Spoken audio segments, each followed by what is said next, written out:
Espero que todo mundo esteja bem. Vamos começar então a falar para achar. Sejam bem-vindos aí.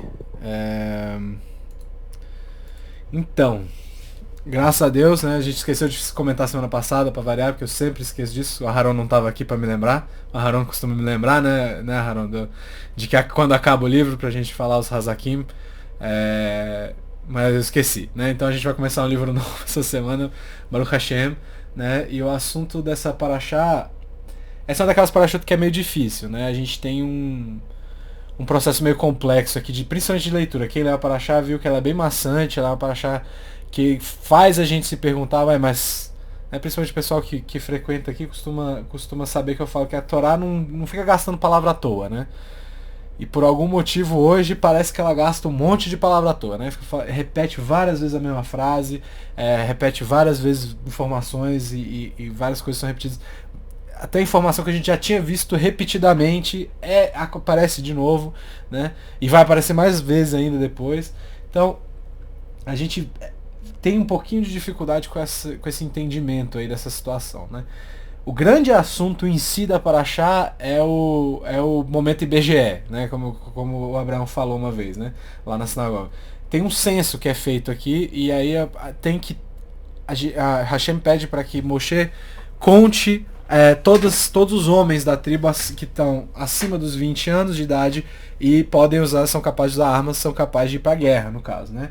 E aí a gente vê isso bem delimitado aí já no primeiro tópico aí, que é basicamente o mandamento aí, que Moshe e Aaron vão fazer, né? No número 1, lá já no começo da Paraxá diz o seguinte, no passo 17. E tomaram Moshe e Aaron a estes homens, né, que foram pedidos por Hashem, e foram declarados por nomes. E toda a congregação a toda a congregação fizeram juntar no primeiro dia do segundo mês, e foram designados pelas suas famílias, pelas casas de seus pais, pelo número dos nomes, desde a idade de 20 anos em diante, cabeça por cabeça. Então eles tiveram que continuar a contar todos os homens de cada tribo separadamente, um por um, né? E aí termina falando justamente isso, como ordenara Hashem a Moshe, contou-os no deserto de Sinai. Então, é o IBGE aí da época, né? E aí, a Paraxá, aí começa aquele negócio de, contou, beleza, aí fulano, Reuven, primogênito de Israel, tal, esse aqui era o líder, esse aqui era o cabeça da tribo, tinha tantos homens, e vai repetir essa informação para cada um deles, tá? Só que aí, você se pergunta, por que isso aqui tá aqui, né? Tem uma série de motivos. Primeiro que isso é um documento, né? A Torá é um documento histórico, não é só uma historinha, é um documento histórico, então faz sentido nesse âmbito aí. Só que tem algumas lições aí dentro. Tá? Hoje eu vou trazer uma específica pra gente dar uma olhada, e aí depois vocês extrapolam aí mais o que vocês quiserem. Mas se a gente observar uma situação com duas tribos específicas, no caso Dan e Benjamim, Benjamim e Dan são tribos que são diferentes, né? Primeiro que eles vieram de lugares diferentes, né? Dan tem todo um aspecto de proteção e tudo mais, né? São os juízes e aquelas coisas todas. E Benjamim já é o mais novo, o mais protegido, aquela história toda. E é muito engraçado se a gente comparar os dois. O que a gente vê comparando os dois? Na contagem aí, na parte do número 2, diz o seguinte. Eu já pulei a primeira parte de Benjamim, foram contados a tribo de Benjamim, eram 35.500, beleza? 35.500 de Benjamim. Os filhos de Dan, suas gerações pelas suas famílias, segundo a casa de seus pais, pelo número de seus nomes, da idade de 20 anos em diante, todo aquele que podia sair para o exército. É praticamente uma repetição daquilo que a gente leu antes, né? E isso aparece para todas as outras tribos. Que foram contados a tribo de Dan 62.700. Bem mais, né?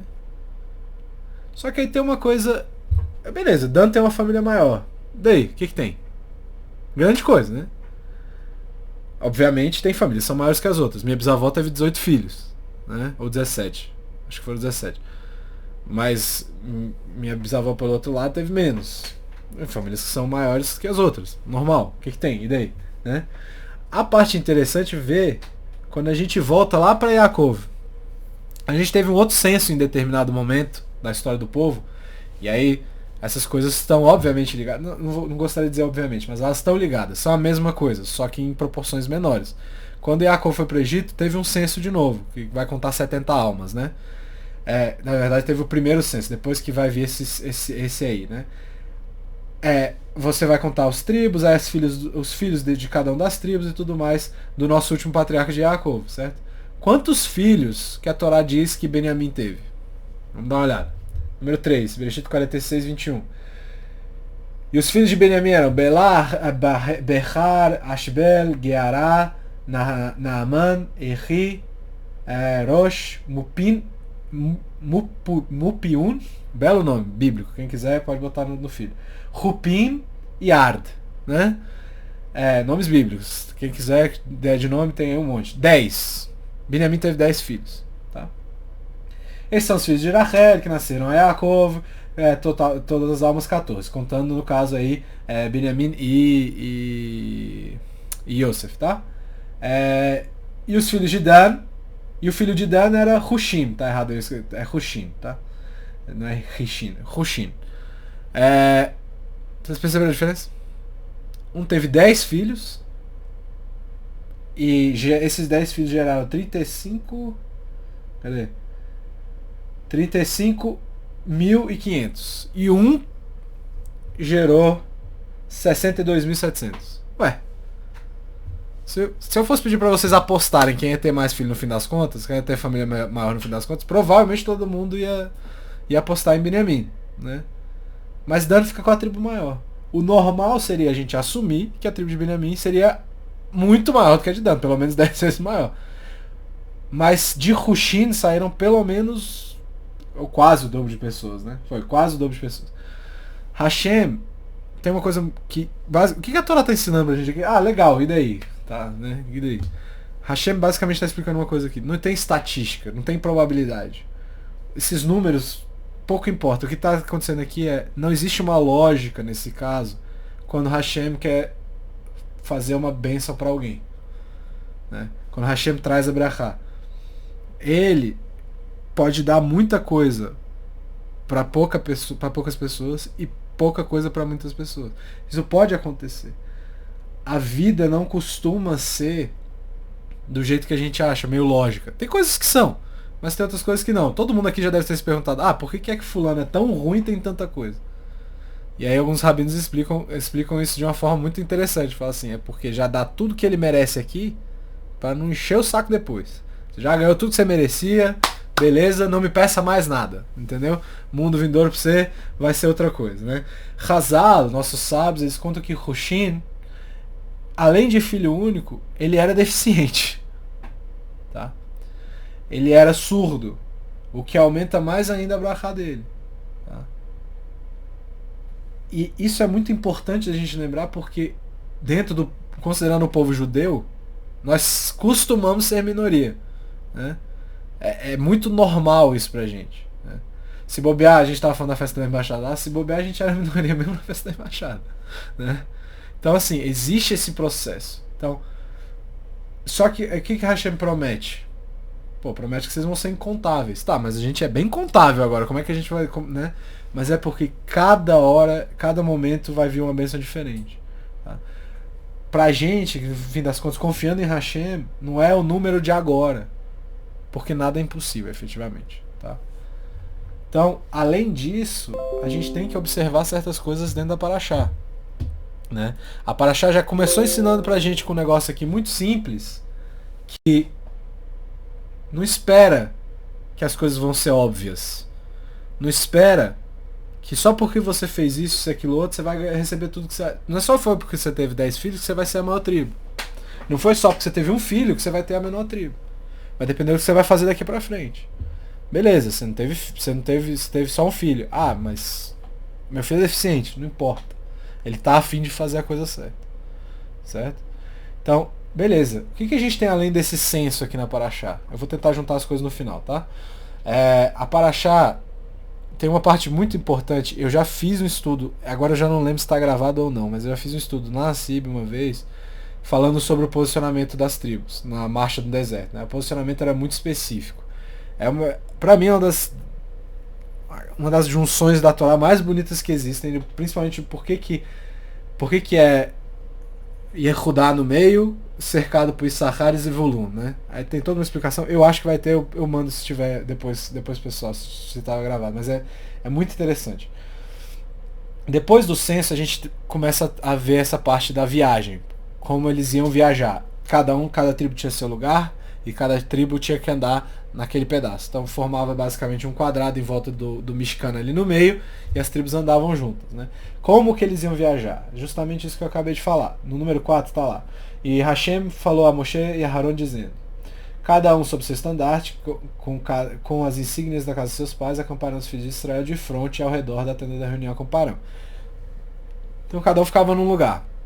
Um ficava ao leste, um ficava ao oeste, um ficava no meio, e os Levim ficavam em volta ali do Mishkan. Então era uma espécie de um quadrado, e cada tribo tinha seu lugar certo, e isso devia ser uma cena meio incrível de ver, né? Todo mundo andando certinho nessa formação, todo mundo arrumadinho, né? E Hazal faz questão aqui de usar essa ideia para explicar, inclusive, o porquê que o faraó fica arrependido de deixar o povo embora, né? Que o faraó vê, nos Midrashim descreve que o faraó vê o povo saindo numa formação perfeita, sem precisar de muita organização, e instantaneamente eles assumem aquelas posições e marcham para fora do Egito. Quando ele vê essa formação perfeita, ele, pô, sem nenhum treinamento esse povo está fazendo isso. Eu estava oprimindo eles e eles estão conseguindo. E eles ainda têm essa ligação entre eles. Eu podia ter usado eles para coisas muito maiores, não para construir, fazer tijolo, né? Não só para trabalhos manuais, né? Porque efetivamente o trabalho manual não é a natureza toda do povo. Tem trabalho manual, a gente fala muito disso, mas não é só isso. Se você usa só o trabalho manual, se você vive só do trabalho manual, fica faltando alguma coisa pro povo que é conhecido como povo do livro, efetivamente, né? Quando a gente fala de Moshe aqui, o que ele faz? Ele recebe a ordem de Hashem e, segundo esse Midrash, ele achava que as tribos iriam reclamar das posições. Fala assim, não, mas como assim? A gente de Dan vai ficar nesse lugar? Não pode, nós somos os juízes, a gente não vai ficar aqui. Né? Isso causaria uma espécie de uma marloquet, né? Uma discussão entre as tribos. O que é que Hashem fala? O Midrash diz que Hashem vai falar, não, eles vão aceitar, porque essa formação já foi estabelecida antes. Aí eles falam assim, antes quando? Quem que estabeleceu essa formação? Não fui eu, né? Não foi Moshe. Foi estabelecida quando Yaakov morreu. Yaakov pediu para que eles ficassem em volta da... Porque Yaakov quando morre no Egito, né? Jacó morre no Egito. E ele pede para Yosef prometer ele que ele seria enterrado em Israel. E Yosef cumpre essa promessa. Ele leva todo mundo numa procissão do Egito até Israel. E nessa procissão eles assumem essas posições. Então é como se já fosse uma herança, né? Os ossos de Yaakov são levados para Israel já com essa herança da posição.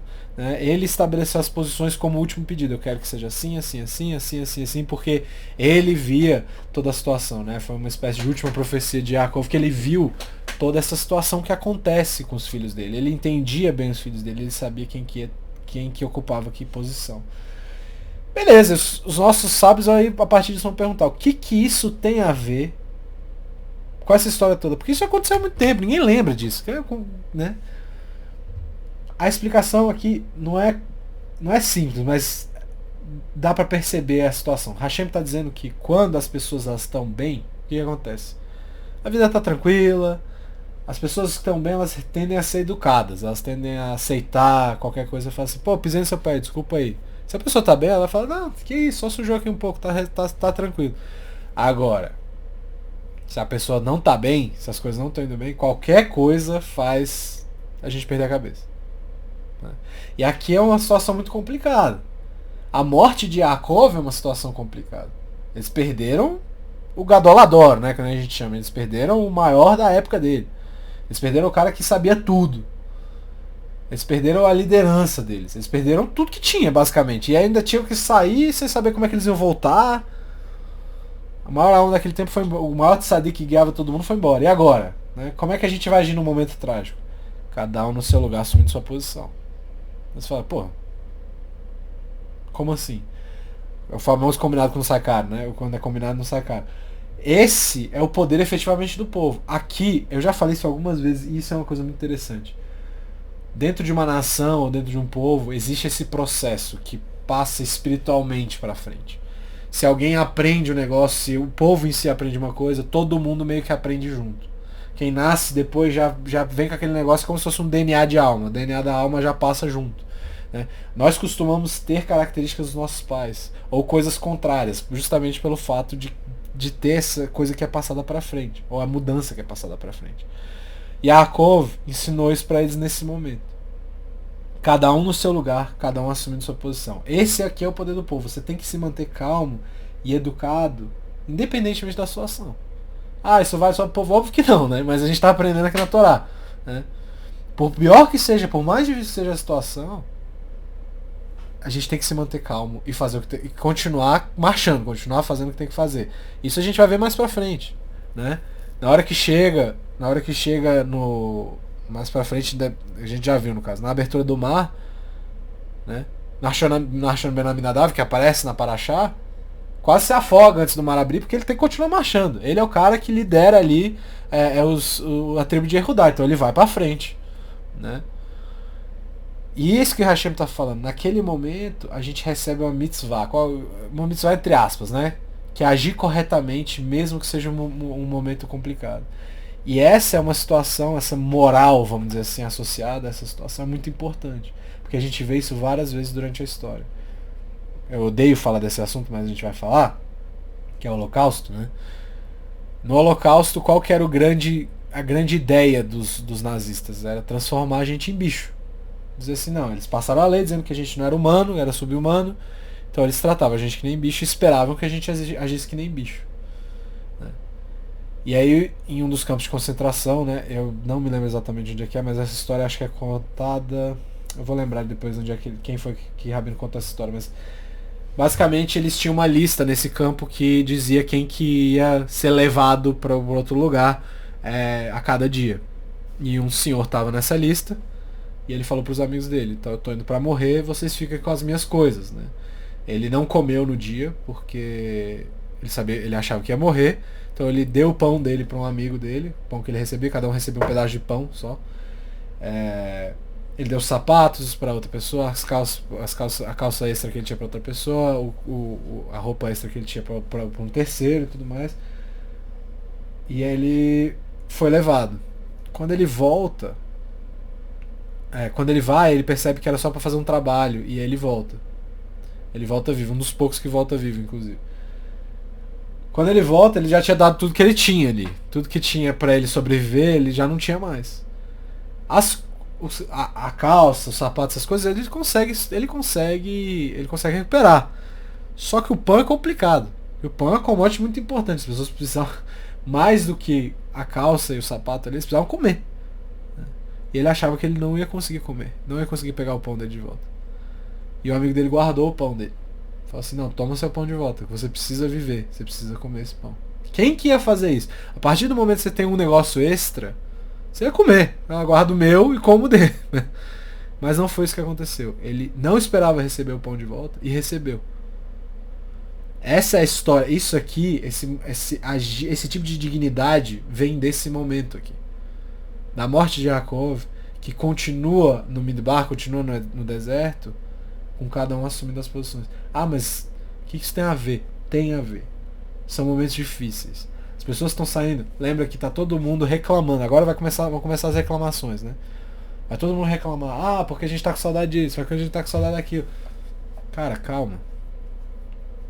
Mantenha a posição. Segue o bonde. Marcha. E a gente vê essas coisas tomando forma aqui na Paraxá. Bamidbar começa ensinando essas coisas pra gente. A nossa moralidade, de onde que veio, de onde que ela, de um dos ramos de onde ela vem, né? Isso que a gente acabou de falar também, né?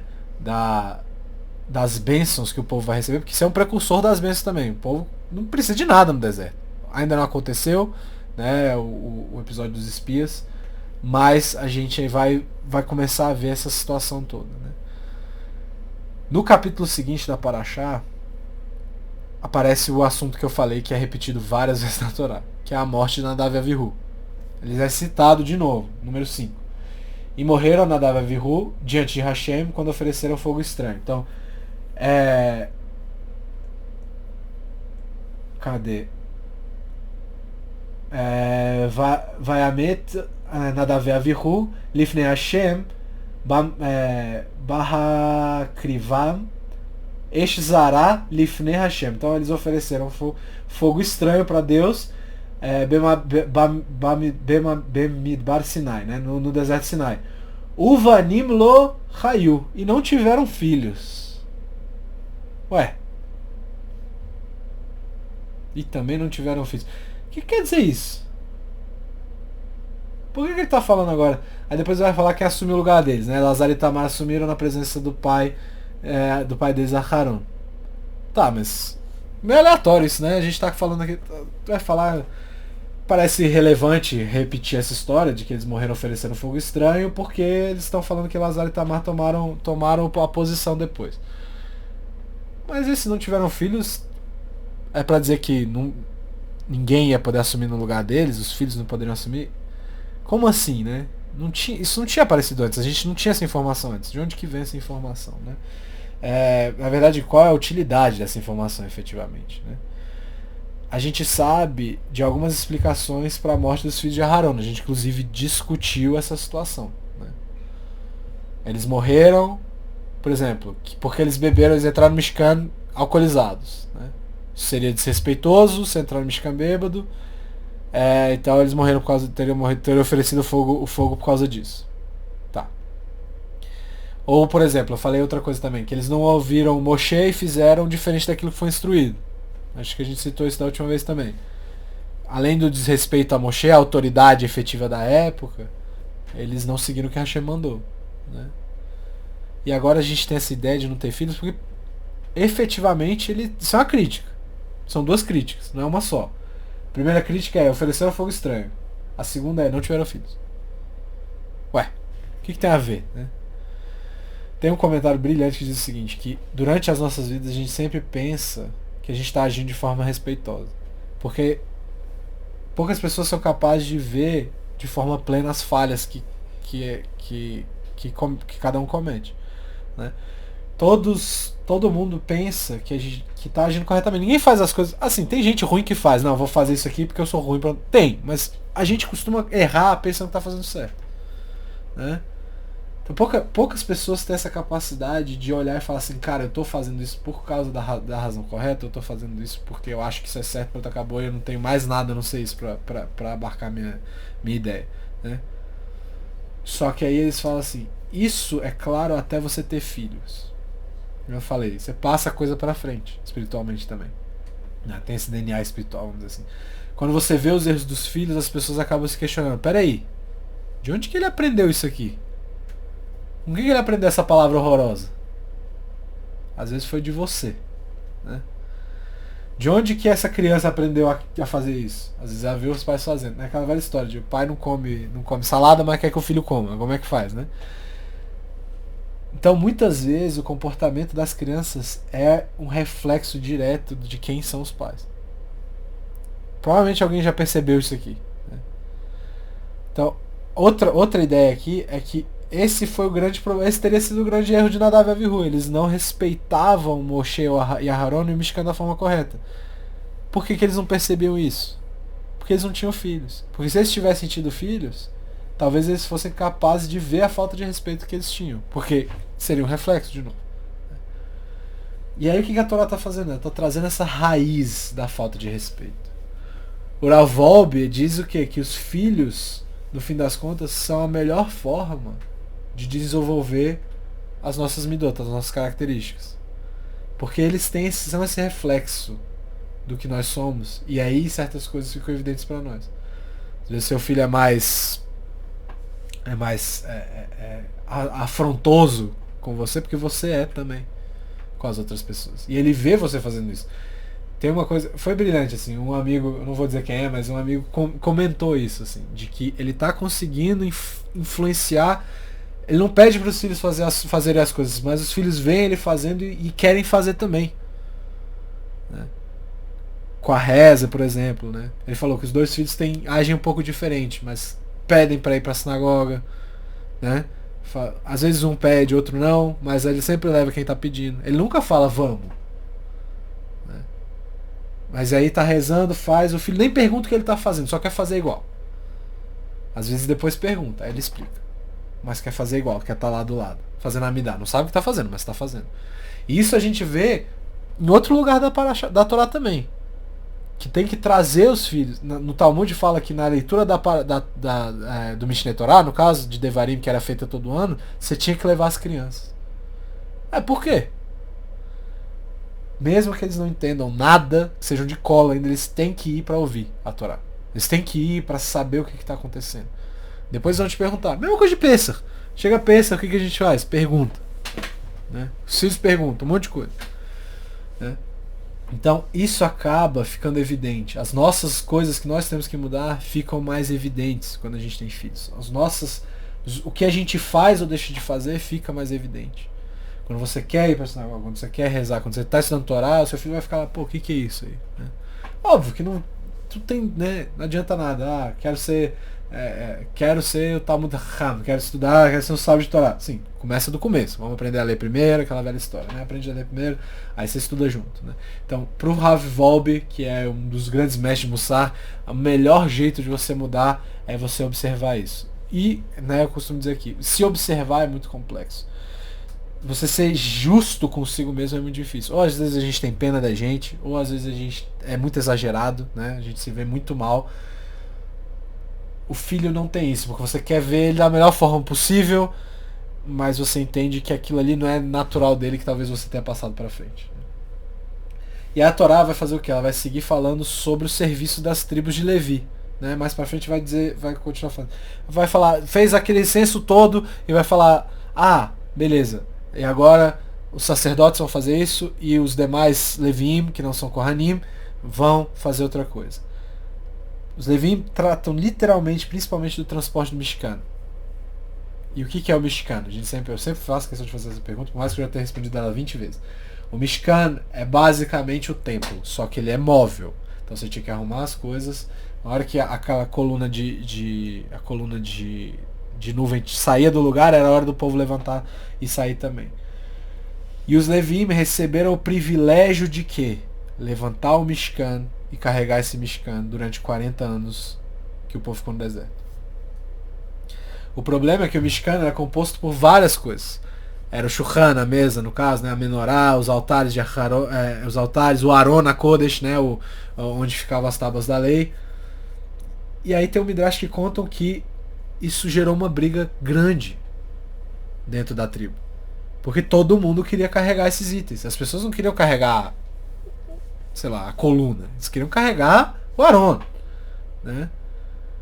Todo mundo queria carregar o Aron, todo mundo queria carregar a menorá. Então isso começava brigas dentro da tribo. Né?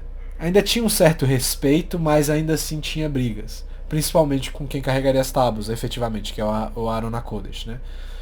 E Hashem diz que ele se portando mal desse jeito, isso não é correto. Então, os levitas que brigavam, que começavam a brigar, começaram a morrer.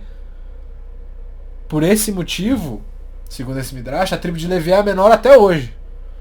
Tá? E aí o Ramchal aproveita essa informação no Mesilat Yesharim e ele usa esse episódio e fala do que ele vai chamar de prioridades religiosas. Né? Buscar uma mitzvah sem pensar na consequência dessa busca pela mitzvah. Mas eu vou fazer porque eu vou fazer. Eu vou fazer porque eu quero. Eu vou fazer porque... Pensa, o que vai acontecer se você fizer? Né? Os Levim, eles estavam... o Ramchal fala, eles estavam agindo Lechem Shemaim, eles estavam agindo em nome dos céus. Eles não queriam carregar só necessariamente pela honra própria. Eles queriam carregar porque eles queriam servir Hashem. Mas aí vem uma coisa que eu sempre brinco aqui, principalmente o pessoal da medicina, eu brinco muito com isso. O pessoal fala, você pergunta pra qualquer aluno da média, por que você está fazendo medicina? A resposta vai ser, meu sonho é ajudar as pessoas. Tá, só médico ajuda as pessoas agora. Tem várias formas de ajudar as pessoas, não é médico, né? Não é só médico que ajuda as pessoas. Mesma coisa, eu quero servir Hashem. O único jeito que você existe no mundo pra você servir Hashem é carregando Aron HaKodesh. Você não pode carregar as outras coisas. Ou você não pode ajudar alguém a carregar outra coisa. Né? Vale a pena causar briga ou desrespeitar o outro por causa de uma mitzvah? Essa é a pergunta que o Ramchal vai fazer a partir disso. A gente precisa, como tudo no judaísmo, menos anavá, menos humildade, de equilíbrio. Né? O Ramchal diz isso claramente. Você tem que prestar atenção e medir as consequências antes. Ah, não importa, vou passar por cima de fulano, ciclano e beltrano pra fazer essa mitzvah e eles que se dane, eu tô servindo a Deus. Calma. Calma, muita calma. Que nem qual que é a principal, se eu for perguntar pra vocês, qual que é a principal mitzvah de um casamento judaico? Qual que é a principal? Você não tá casando. Você tá indo pro casamento. Você tem uma mitzvah pra cumprir lá? Tem. Você é responsável por fazer o Hatan e a Kalá, o noivo e a noiva, felizes. O dia é deles, não é teu. Ah, mas eu vou na festa beber, eu vou na festa... Cara, o que você puder fazer pra ajudar, você tem que ajudar. Seja mais alegre lá. Tô chateado hoje. Então nem vai. Não vai, não atrapalha. Certo? Mesma coisa aquela história, né? Da halá, né? Todo mundo já ouviu falar dessa história da halá. Por que a gente cobra halá no Shabat? Você sabe por quê? É a mesma coisa. Primeiro, em geral, a gente faz a bênção de pão quando a gente vai comer. Só que no que do Shabat a gente inverte, a gente faz o vinho primeiro. Então você cobre a halá para não passar vergonha. Pode parecer besteira isso, mas é verdade. Por quê? Existem prioridades. Como você está desfazendo essa prioridade em nome do Shabat, você preserva o outro para cumprir a mitzvah de uma forma correta. Mesma coisa do casamento. O casamento é a alegria dos noivos, não é a tua. Ah, mas isso aqui tá ruim. Não importa, ajuda. Seja adequado, né? Seja uma boa pessoa. E a gente tem outra razão para que a tribo de Levi seja a menor tribo também. Né? O Nachman Ramban fala que lá no Egito, lá em Misraim, quem foram as tribos escravizadas de fato? Todo mundo, menos os Levim. Os Levim não foram escravizados. Aí você fala assim, como não? Não foram escravizados. Porque quando o faraó percebeu que existia uma tribo, e aí tem todos uns midrashim que dizem que os magos do faraó viram que o Salvador viria da tribo de Levi, que foi o caso, né? O Moshe, a pessoa que vai tirar eles. Então eles eram tratados bem para eles não quererem sair. Entendeu? O problema é que eles não contavam com todas as outras histórias, né? E aí o faraó ele começou a perceber, quando ele começa a tentar destruir o povo, que o povo começa a crescer em vez de diminuir. Ele fala, não, esse povo tá muito grande, muito forte, então a gente vai começar a diminuir eles. Eles continuaram crescendo. Ué. Aqueles que trabalhavam no Egito continuavam aumentando a população. Mas tinha uma tribo que não trabalhava, que nem eu falei. A tribo de Levi. O faraó respeitava os Levi. Porque eles eram sacerdotes, porque tinha todo esse negócio. E ele não obrigava ninguém a trabalhar e permitia que eles continuassem estudando a Torá. Então a Torá que foi passada para frente, que não foi por Moshe, era pelos demais Levi. Para receber essa bênção de não trabalhar, eles não recebem a bênção de multiplicação do jeito normal, vamos dizer assim. Esse é o comentário do Nachman, do Ramban sobre isso. Né? O Rav Yosef Dov Soloveitch, que ele oferece uma outra razão ainda. Ele pergunta como é que eles iam se manter. Porque se a gente fosse comparar com hoje, os Levim são os rabinos da época, tá? Não existia. Os Rabanim, eles são uma reação ao que os Kohanim deixaram de fazer depois. Tá? Então, como eles eram os rabinos, eles estudavam, eles legislavam, eles cuidavam do templo, né? O povo sustentava eles. Né? Todo mundo já ouviu falar do dízimo aqui, né? Que já virou uma... em outros ambientes virou uma... Ou chacota, alguma coisa parecida. Mas o dízimo ia para os Levi. Especificamente. E para que o peso, segundo o Rav Soloveitch, para o povo de sustentar os Levi não fosse muito grande, Hashem contém a tribo de Levi, dos Levi. Limita eles para que o povo de Israel seja capaz de prosperar mesmo tendo que manter uma tribo só, tipo assim, que não trabalha. Então a gente vê essa ideia de sustentar aqueles que estudam a vida toda, não é uma coisa nova, faz parte da Torá. Só que é muito comum também, se a gente for falar do Sanedrin, a ideia de que os membros do Sanedrin eles tinham que ter um trabalho também. Eles não podiam viver com a renda da população. Então a gente vê essa coisa equilibrando. Então hoje os rabinos, tem alguns que sim, mas em geral não é esse o caso. Tá? E aí eu queria juntar isso tudo justamente com a ideia de Shavuot. Por que eu estou falando disso tudo? Né? Por que a gente está citando esses pontos aqui? Né? Shavuot vai chegar. Como eu falei no começo, minha ideia é gravar depois um estudo ainda essa semana para Shavuot. Eu espero que vai ficar bem legal, Bezat Hashem. Mas o que está acontecendo aqui efetivamente? A Torá está dizendo o quê? Que quando o povo chega nos pés do Sinai, né, acontece uma coisa muito interessante. Número 6, o último pedacinho de hoje. E disse Hashem a Moshe: Eis que venho a ti na espessura da nuvem, para que ouça meu povo enquanto falo contigo. E em ti também crerão em ti crerão para sempre. Essa frase é esquisita, né? O que nuvem tem a ver com ouvir? Você não ouve nuvem. Já ouviu nuvem? Barulho de nuvem? A gente mal escuta vento, né? Chacham Ovadia Yosef Zatzal, ele conta o seguinte. Ele contava, né? Contava uma história que ele ouviu do Rav Zalman, né? Que é irmão do Rabbi Haim Velozhner. O Rabbi Haim convidou o irmão dele para uma festa de casamento, acho que da filha dele, porque ia ter um concerto com violinos nesse casamento. E o Rav Zalman chegou cedo para poder sentar perto dos violinos e poder ouvir, porque ele gostava muito de violino. Tá? Só que enquanto ele esperava a festa começar, como um grande estudioso de Torá, o que ele fez? Ele começou a pensar em algumas coisas que ele já estava considerando. Ele começou a fazer algumas junções na cabeça, ele começou a tentar entender o negócio que ele estava estudando.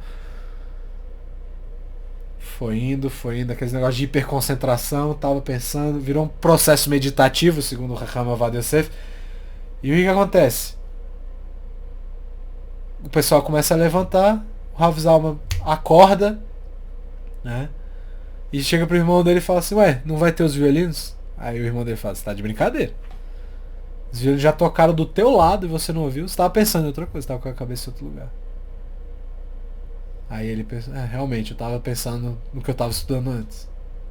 Então ele concentrou tanto, ele meditou basicamente, né? Que a gente usa essa palavra meditação hoje em dia com em alguns contextos, né? O pensamento profundo sobre um assunto, né? Não só o padrão, né? Com essa história, o Rav Ovadia, ele dizia que quando o povo chegou no Sinai, os céus estavam abertos. E eles viram coisas que ninguém mais foi capaz de ver desde que aquilo aconteceu. Eles viram coisas que nem os grandes profetas viram. Né? Ao ponto de a gente ter falado isso em outro estudo. Eles apontam e falam: ali ó, o nosso Deus ali. Por isso que eles apontam para o bezerro de ouro depois. Né? Mas Hashem sabe que se falasse com eles nessa situação, eles estariam tão impressionados com a cena, vamos dizer, abre tudo de novo, eles veem tudo, que aquilo que tinha que ser ouvido não seria ouvido. É o contrário. Né? Que nem o Rav Zalman aqui. Ele estava tão maravilhado com aquilo que ele estava estudando que ele não ouviu aquilo que ele queria ouvir. Né? Ele podia ter pensado isso em outro momento, mas os violinos eram só ali. Então Hashem vem com a nuvem e fecha efetivamente, como se fosse uma cortina, os céus, para que o povo foque na voz e não naquilo que eles estão vendo. E isso é para quê? Para que serve isso? O que é essa voz? Provavelmente eu vou falar nesse outro estudo que o Rashi cita a ideia de que quando começam os 10 mandamentos, eles não são 10 coisas que Hashem fala. É uma coisa só. Só que o povo tem que separar elas para entender. Se já era difícil de entender desse jeito, imagina sem. Então, a voz que vem dos céus nesse caso é a própria Torá. São os 10 mandamentos e todos os outros que saem desses 10. E aí, a gente saindo de Pessah, chegando em Shavuot, a gente vê qual que é a nossa grande obrigação em Shavuot, e não só e a partir de Shavuot, que é estudar a Torá. Homem, mulher, missões diferentes, cada um tem as nossas, mas o estudo de Torá tem a mesma importância para todo mundo. A gente viu alguns exemplos muito simples, né? Acho que não ensinei nada novo efetivamente para ninguém aqui hoje, né? Eu aprendi um bocado, né? Mas coisas que parecem óbvias e não são necessariamente, que a Torá faz questão de ensinar pra gente, faz questão de mostrar pra gente, com pequenas frases, com pequenas mudanças, com pequenas conexões. Então estudar a Torá é obrigação para todo mundo, independentemente da sua missão. a Torá tem essa importância. Talvez, né, pessoal, para algumas seja até mais importante, né? Porque, vou dar o exemplo das mulheres aqui, que hoje a gente tem algumas, né? Além de aprender, elas podem incentivar as outras pessoas, né? Filhos, maridos, amigos, né? Não que os maridos, mas normalmente né? quem influencia mais em casa não somos nós, efetivamente, né? Mas sem essa intervenção, por exemplo, a Torá e o Talmud seriam perdidos. Quem foi que incentivou Rabi Akiva para ser quem ele foi? Foi a esposa dele, Rachel. Né? Sem Rabi Akiva, não teria tido o episódio dos 24 mil alunos que morreram, depois os 5 que preservaram a Torá e o Talmud. Então essas são as nossas obrigações. Sem a gente ver a beleza da Torá, como é que a gente vai passar lá para frente? E Shavuot é o dia para a gente observar todas essas questões, para a gente estudar bastante. Quem puder dar uma viradinha ou estudar até um pouco mais tarde, é uma experiência sensacional, vale muito a pena, eu recomendo para todo mundo. E se Deus quiser eu boto o vídeo que vai de Shavuot no final da semana. Pessoal, obrigado pela paciência, boa noite para todo mundo e a gente se vê semana que vem. Até mais. Boa noite. Falou, Ravé.